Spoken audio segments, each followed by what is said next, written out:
Hi guys, Gemma and Jess here. I'm back again for another episode of Two Girls, One Gaming Topic. Yes, the playlist is back, and last time we put a video out, a lot of you guys were happy to see Jess back, so welcome back to the playlist, Jessie. Thanks. I never really thought it was gone.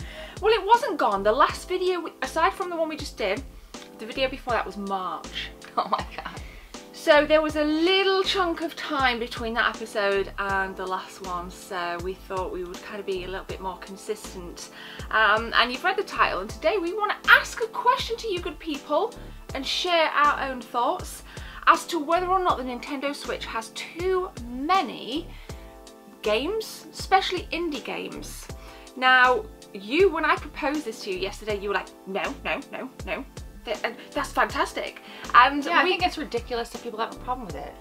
Oh, I don't think anybody has a problem with it as such. I just find that when I did the Octopath Traveler review, what I said was, like, I just chucked Octopath Traveler in the same pool of hundreds and hundreds and hundreds of other games that I just thought, yeah, whatever. And I was wrong, and I just feel that because I think that there are too many games, I'm actually missing games. I'm missing games, and I don't know if it's going to be an issue for other people as well. I mean, what do you think? Like, I mean, it's great for the Switch. Yeah. Well, I think of it like this. I mean, Nintendo's kind of always done this with some of their platforms. Think about the DS, you know, especially the 3DS. They came out with a lot of games for that. And even when it was just the DSi and you had to actually walk into a physical store to buy games, there were so many games that weren't necessarily interesting or worthy of paying that much for. Like, how many puzzle games can you have? Yeah. And I don't mean how many versions of Sudoku do you need? Right. I don't mean things like Dr. Layton and that kind of stuff. Yeah. But I mean, like, how many Fruitfall type games do you need, and those kinds of things. So there are a lot of DSi games, a lot. Right. So I think now it's just that we have more indie games rather than stuff on the shelves that is filling up space and not really fantastic. But there are fantastic games in the indie games. Oh god, yeah. Look at Minecraft, for example. That was an indie game. Look how far that went. You know? Exactly. So we watched it a couple of years ago now. Do you remember we watched the documentary on Netflix about Fez and Super Meat Boy? Yeah. Like, two really, really strong indie titles. In fact, Super Meat Boy is available on the Nintendo Switch. You know, things like Celeste, which is a 16-bit inspired platform game, and it's, things like that. I mean, I think it's fantastic what these devs are doing, and now more than ever we're seeing a lot of indie developers at expos. You go in the eShop and there's just so much, like, point of sale, so to speak, so many kind of advertisements for different games, and I think it is awesome, but I do feel a little bit like I'm drowning. I can't help, and I'm kind of comes down to that question of quality versus quantity. Now, backtracking slightly, I don't know who, in fact I think it might have been Review Tech USA, said that Nintendo were pushing to get 35 brand new games, indie games, to the eShop per week. Per week? Per week. And I thought it was per month for some reason. I just checked before I came on camera, like, the validity of that, and I saw another source that said 30. So if you think within the region of 30 to 35 indie titles per week. Now, whilst, like, I think that as objectively that's fantastic for indie developers, straight off the bat. That is fantastic. I have nothing against people wanting to get their work out there and for it to be enjoyed by the masses. As a consumer, I think that's a bit too much. Too much? Like, I just feel like my head, like already I'm kind of surrounded by games, like tangible games. I've never heard you say excuse me, too much or too many in the form of games. For the Switch, because it's not my primary console, I would prefer quality over quantity. Yeah, well, that's why you don't see as many on the shelves, in physical form. Okay. I think you also have to pay attention to the reviews. So you don't necessarily have to go through all of these to find a game. Just look at the latest reviews of indie games, and that's where you're going to find the ones that are really taking off, that are worth your time. Like the cream of the crop sort of thing. Right. And there are obviously a lot of videos out there. I think what the Switch has done, I think the Switch has actually worked really well for the YouTube community, because there are now a lot of YouTubers whose channels have boomed because of the Switch, you know, talking about this huge pool of games and upcoming games as well, because there's actually a lot on the cards.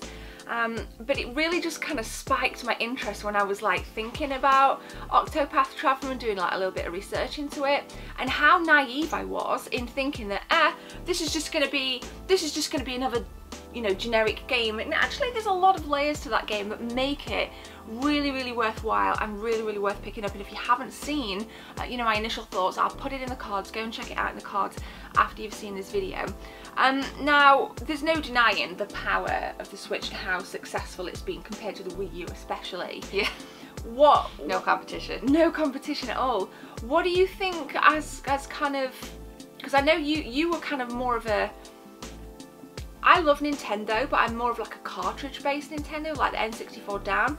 You were crazy for the Wii, crazy for the Wii U. Like, from a marketing point of view, what do you think the Switch has done for the indie community? That, I mean, obviously, yeah, allowed indie games on the platform, but why the change, do you think? I don't know. I think that the Wii U, it just didn't sell as much. So, I mean, if you're an indie gamer, you're not really concerned with, or not an indie gamer, but an indie developer. You're not really concerned with putting out games that much for something that doesn't sell as well as the Switch. So yeah, and I think it's that the marketing, like we all know the Wii U didn't have the marketing campaign that the Wii had. It definitely didn't have the marketing campaign that the Nintendo Switch has had. But you know, I don't know. I think like we went to Spain recently, and your cousin made a really, really good point. And it was a different topic, but what she was saying was, people of our generation, like I'm 35. You know, I grew up on the 16-bit era. A lot of indie games tend to be 16-bit inspired, you know, like your Octopath Traveler, there's 2D, 3D, that you can see the kind of 16-bit sprite influence. But what did Stacey say? I'll tell you. This is why this playlist is so ad hoc, because neither of us know what we're going to say. People our age are now like well into their careers, so say like a game developer. So as a game developer, you think about what inspired you as a kid. And a lot of what inspired me as a kid, and people my age, was the 16-bit, the 8-bit, 16-bit era. So we're seeing a lot of indie developers now using that influence, and it's coming through quite a bit. And it was a point Stacey made, I'll have to tell you off camera because I'll have to think about what it was, but she said something like very similar. A lot of people back then are growing up, like now you can kind of see that influence from... Oh yes, I remember her saying that. Yeah. And it kind of like the gamer brain in me made me just like transfer that template into, oh yeah, the developers, and it got me thinking a lot more about like... Because they're nostalgic now for that. Right. You know, the people that can now afford to buy games, I think that was part of her point, was that now they have the money to go. Whereas when you were a kid, you were dependent on, say, your parents or your allowance or mowing lawns or however you got money, if you did. Right. So, you know, whereas now they have the money to buy this stuff themselves. Yeah. They don't need permission. They're of age to buy any game they want. Saying, yeah. Yeah, exactly. Yeah. Yeah. So that nostalgia plays into every single you know, product out there that you can buy, whether it's digital or physical. Right. Nostalgia's a powerful thing. Nostalgia is a powerful thing. I think that is heavily linked to like the indie community especially, because obviously with AAA titles you see new ideas. With the indie community you're seeing ideas that you grew up, like ideas that are influenced by things you grew up with, and I love that. I really do. I love that. I still need to get Celeste. Celeste really piqued my interest because of the 16-bit influence. But yeah, I think nostalgia is a powerful thing. So 30 to 35 games per week Nintendo are asking for on the eStore from the indie devs. You said that though. Do you guys think... I'm concluding.